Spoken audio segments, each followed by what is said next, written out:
Welcome, ISC Modern English students. Let's begin your Pygmalion journey. Pygmalion written by George Bernard Shaw. In class 11, you will be studying Acts 1 and 2.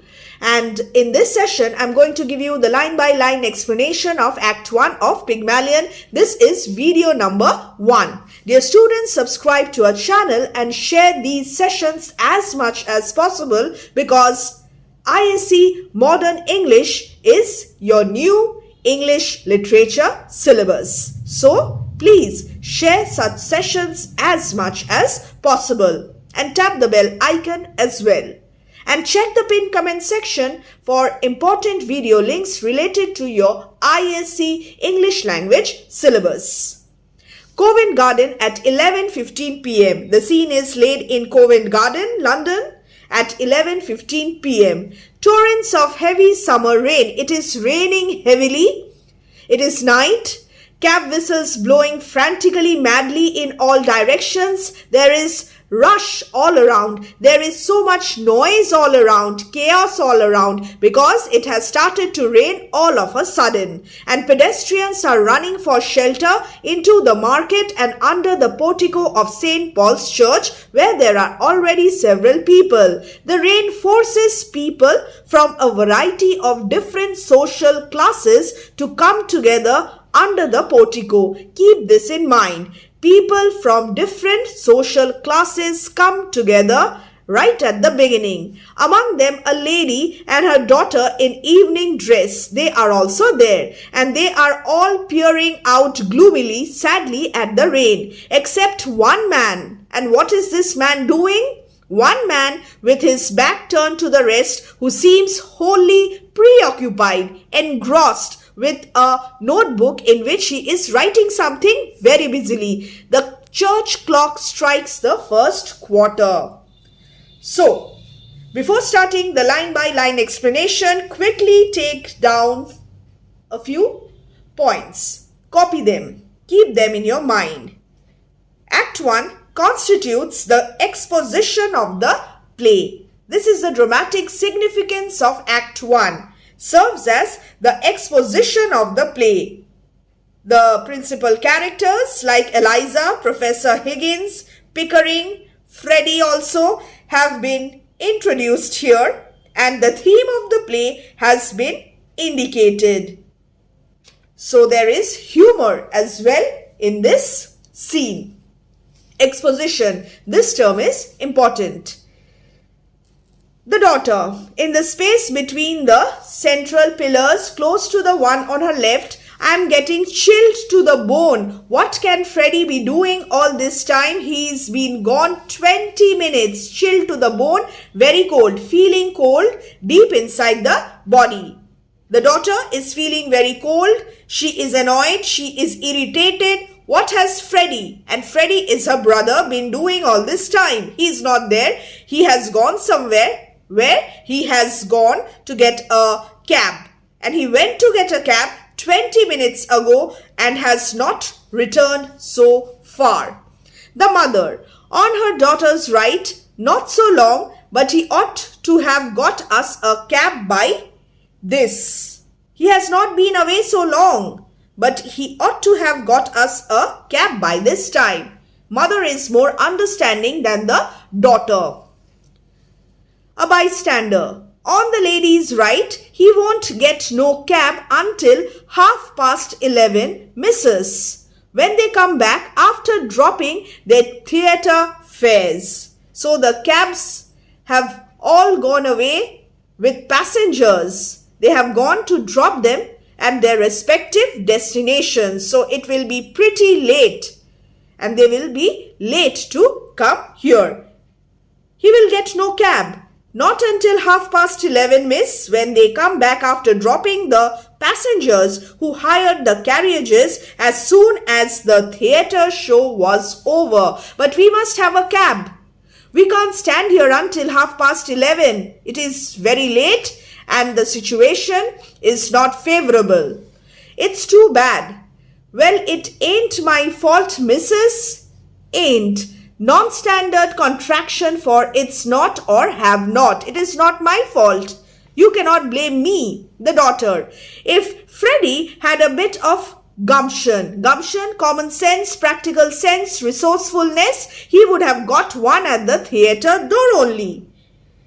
So, if Freddy was a bit more resourceful, he would have got a carriage at the theatre door. The sister is very, very angry. She is impatient. The mother too is tired of waiting, but she is patient. She is more understanding. What could he have done? Poor boy. Other people got cabs, complaining nature of the daughter. Why couldn't he? And then we have Freddy's arrival. Freddy rushes in out of the rain from the Southampton street side and comes between them, closing a dripping umbrella. He is a young man of 20 in evening dress, very wet around the ankles. Evening dress, it's a formal attire worn in the evening, typically black tie or gown. The daughter, well, haven't you got a cab? There's not one to be had for love or money. Other people got cabs. Why couldn't he get one? And Freddy's answer, no carriage could be arranged for love or money. Oh, Freddy, there must be one. You can't have tried. It's too tiresome. Do you expect us to go and get one ourselves? So rude. It is raining heavily and she does not even hesitate to complain and nag. Oh, Freddy, there must be one carriage at least. You have not tried well. And the daughter complains, this is very tiresome. Do you expect us to go and get it ourselves? Why not? Here, Freddy is fulfilling the role of the chivalrous gentleman, going out into the rain, trying to find the cab for his sister and mother. I tell you, they are all engaged. The rain was so sudden, nobody was prepared. I have been to Charing Cross, an important junction in central London one way and nearly to Ludgate Circus. Ludgate Circus, a road junction in London near Fleet Street, the other, and they were all engaged. Did you try Trafalgar Square, a public square in central London? There wasn't one at Trafalgar Square. Did you try? Doubtful.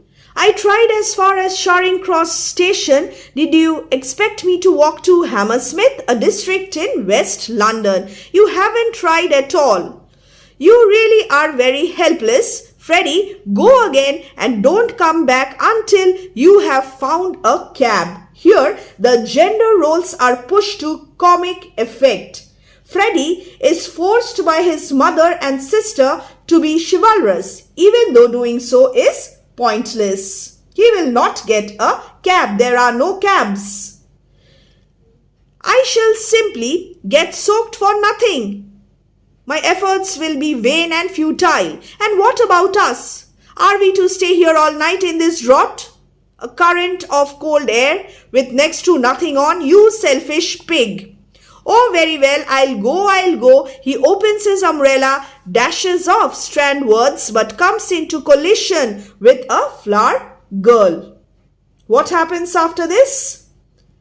Mother and daughter, they are now insensitive to Freddy's efforts and they tell him to go look again and not come back until he has found a cab.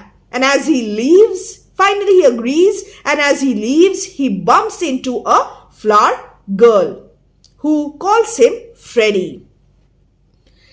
He opens his umbrella, dashes off strandwards, but comes into collision with a flower girl who is hurrying in for shelter, knocking her basket out of her hands. A blinding flash of lightning followed instantly by a rattling peal of thunder. There is thunder and lightning orchestrates the incident. Now then, Freddy, look, why you're going dear.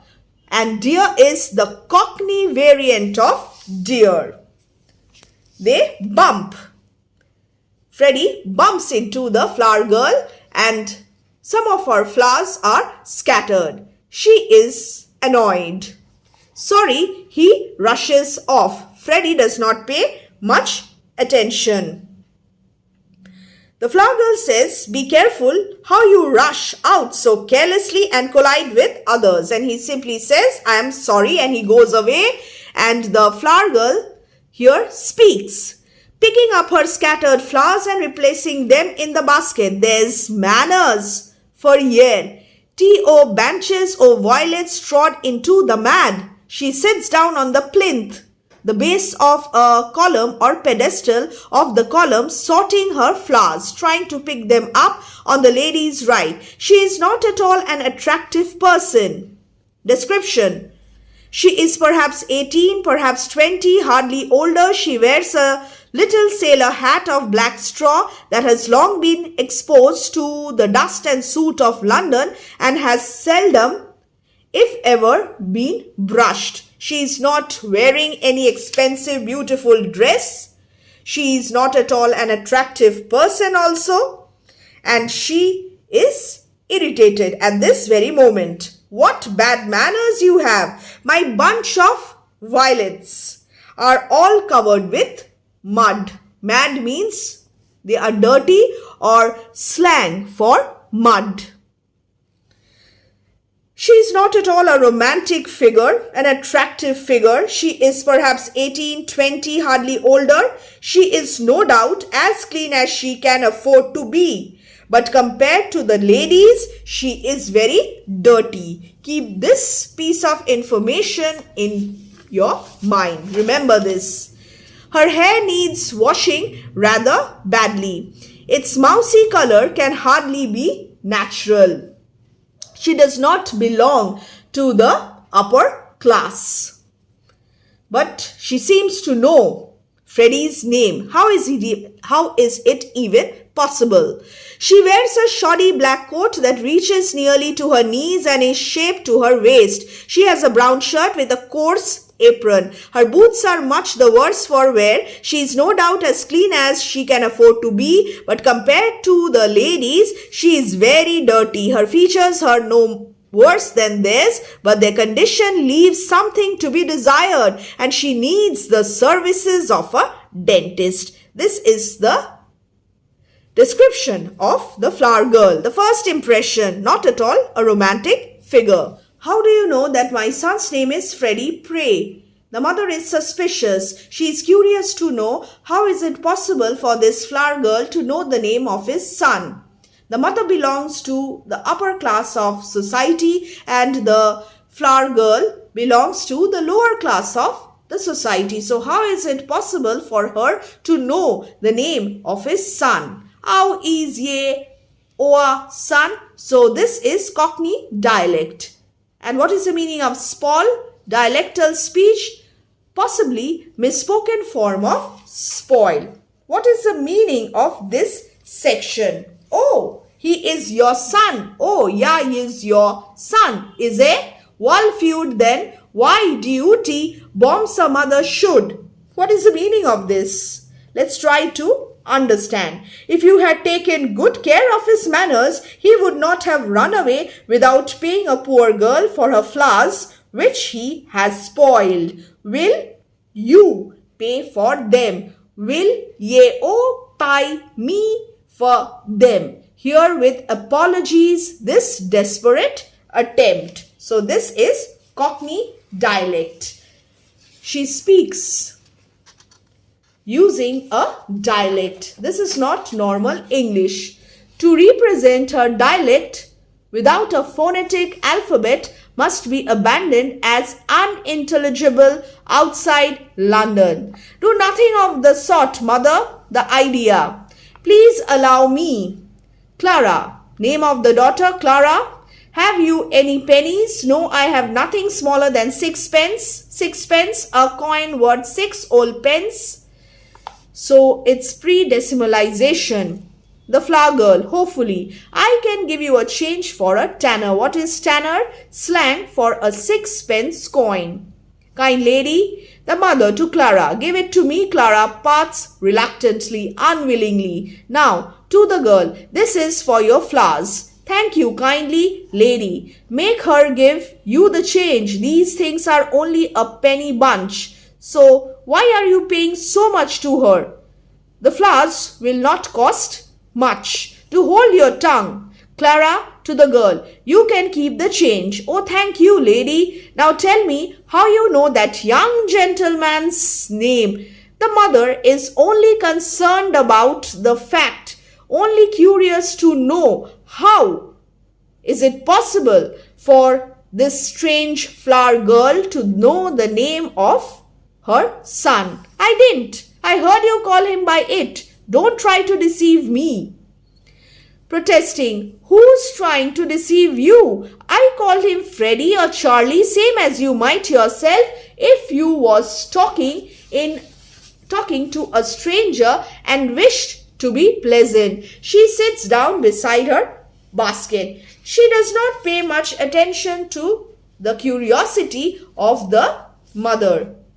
She tells her clearly, I am not trying to deceive you. I called him Freddy or Charlie, which are ordinary English names. You will yourself use these names if you were talking to a stranger and wished to be friendly with him. Sixpence thrown away. Really, Mama? You might have spared Freddy that. She retreats in disgust. She is not at all happy behind the pillar. An elderly gentleman of the amiable military type. What is military type? Describes a man with a military bearing, rushes into shelter, closes a dripping umbrella. He is in the same plight as Freddy, very wet about the ankles. He is also in evening dress with a light overcoat. He takes the place left vacant by the daughter's retirement. Phew. The gentleman says, phew. He gives a sigh of relief. An elderly gentleman of the military type rushes in for shelter. The mother to the gentleman, oh sir, is there any sign of it stopping? Will the rain stop? I'm afraid not. It started worse than ever about 2 minutes ago. He goes to the plinth beside the flower girl, puts up his foot on it and stoops to turn down his trouser ends. Oh dear, she retires sadly and joins her daughter, taking advantage of the military gentleman's proximity, closeness to establish friendly relations with him. If it's worse, it's a sign it's nearly over. So cheer up, Captain, and buy a flower of a poor girl. I'm sorry, I haven't any change. I can give you change, Captain. The flower girl asks the gentleman to buy a flower, but he says he does not have any change. For a sovereign, I have nothing less. And then he searches his pockets and finally finds some small coins which he gives to her. The flower girl asks the gentleman to buy a flower, but he says he does not have any change. For a sovereign, I have nothing less. Sovereign is a gold coin worth £1. Gano, do buy a flower of me, Captain. I can change half a crown. Take this for twopence. What is the meaning of gone? Cockney exclamation like go on, and happens is 3 half pennies. Now don't be troublesome. There's a good girl. Trying his pockets. I really haven't any change. Stop, here's 3 halfpence. If that's any use to you. He retreats to the other pillar. The interaction between the gentleman and the flower girl makes their positions in the social hierarchy very clear, as she must beg for whatever change he can spare. Disappointed, but thinking 3 halfpence better than nothing, thank you, sir. To the girl, you be careful, give him a flower for it. There's a bloke here behind taking down every blessed word you are saying. All turn to the man who is taking notes. Now a bystander tells the girl to be sure to give the gentleman a flower for the money because there is someone standing at the back of the portico watching and taking notes. This is again suspicious. Springing up terrified. I ain't done nothing wrong. I have done nothing wrong. I have a right to sell flowers if I keep off the curb. Curb means the edge off, hysterically, in an uncontrollable and emotional way. I am a respectable girl, so help me. I never spoke to him except to ask him to buy a flower of me. General hubbub, mostly sympathetic to the flower girl, but deprecating, disapproving, or criticizing her excessive sensibility. Cries of "Don't start hollering." What is hollering? Don't start yelling or shouting. Who's hurting you? What's a row? What she do? Here is he. Where is he? A tech taking her down. Tech means a slang for detective. What, him? Yes, him over there. Took money of the gentleman, etc. The flower girl, distraught and mobbed, breaks through them to the gentleman, crying mildly, "Oh sir, don't let him charge me." So there is a misunderstanding. Everyone feels that the man taking down notes is some kind of a detective. The girl is much frightened and she cries out, "I have not done anything wrong by speaking to the gentleman. I have a right to sell flowers if I keep off the raised platform." She's hysterical. "I am a respectable girl. God help me.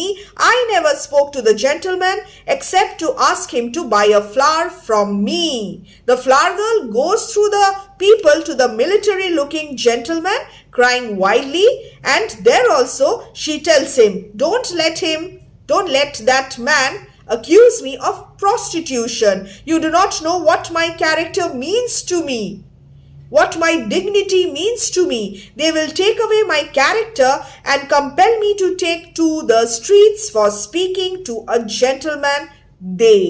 So she is terrified. The flower girl, distraught and mobbed, breaks through them to the gentleman, crying mildly, "Oh sir, don't let him charge me. You don't know what it means to me.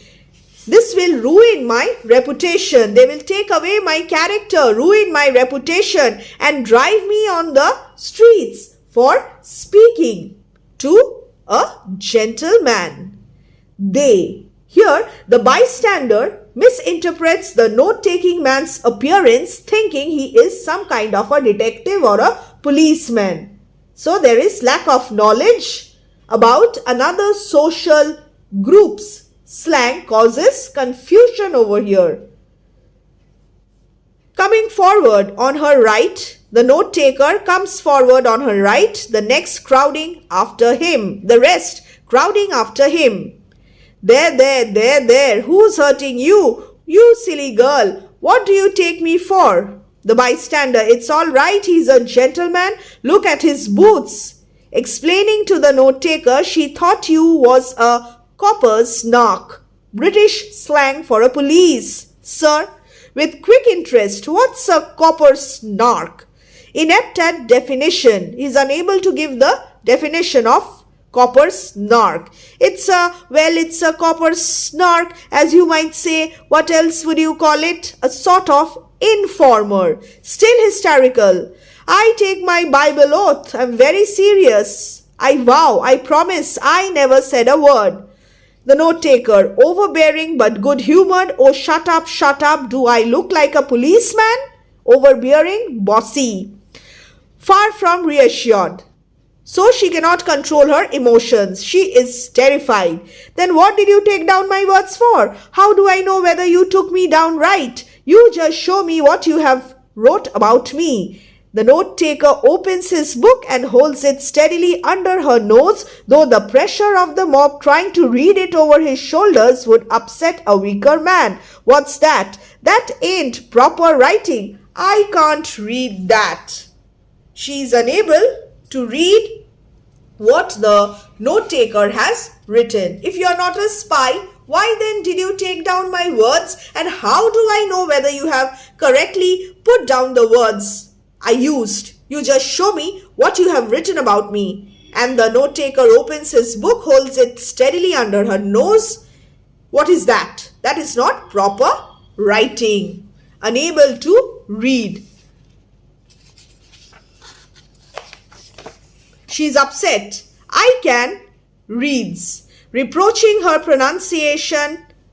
Exactly. "Cheer up, Captain, and haw, ye floor, orf, a poor girl."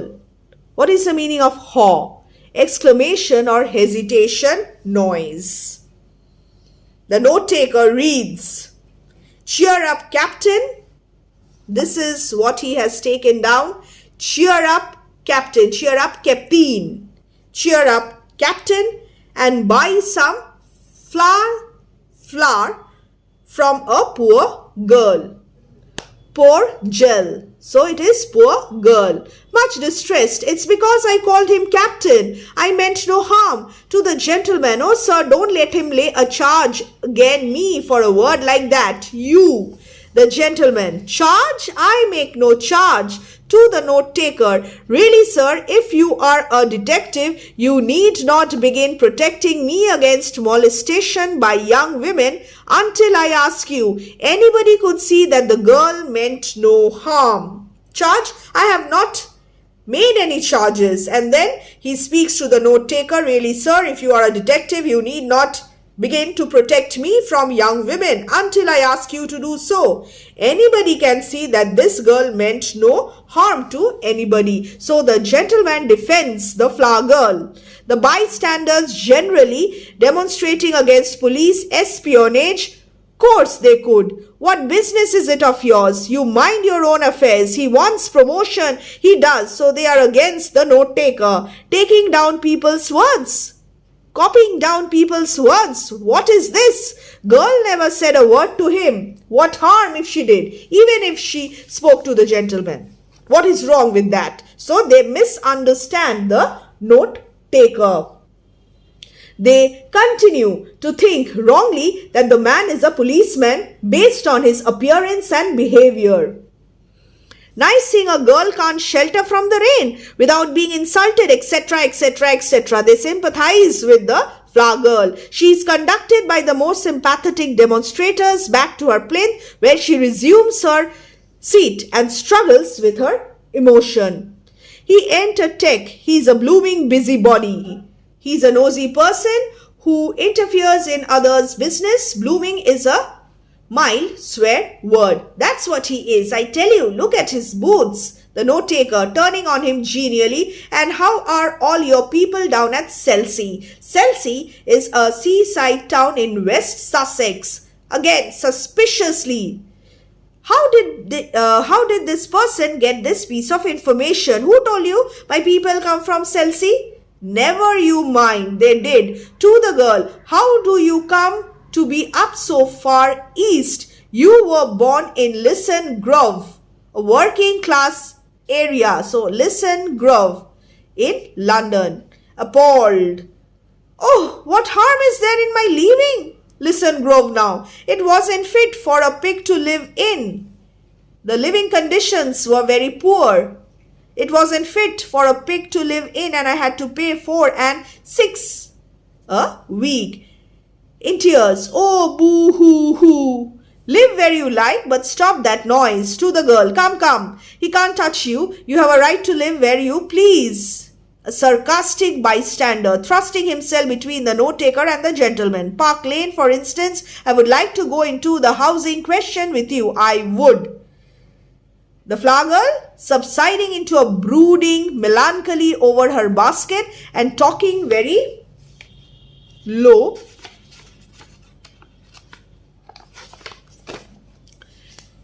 Spiritedly to herself. I am a good girl, I am. Not attending to her. Do you know where I come from? So they are perhaps, their attention is diverted perhaps. Promptly Hoxton titterings. Popular interest in the note taker's performance increases. Now they are amazed. They are interested in the man who is able to guess where everyone is from by their speech. The flower girl insists on what she is, that is, a good girl. And the man is able to deduce a surprising amount of information about various bystanders based only on their manner of speaking. This is interesting. Dear students, let's stop over here, and in the next session, in the next video, video number 2, we will see what happens slowly and gradually. Now, who is the note taker? He is Professor Higgins. Who is the flower girl? She is Eliza Clara Hill, the daughter, the mother, and Freddy Hill. And who is the gentleman? He is Colonel Pickering. Professor Higgins is a professor of phonetics, and therefore he is able to deduce such pieces of information about these people based only on their manner of speaking. It is years of experience in the field of phonetics. We will meet soon in the next video, so stay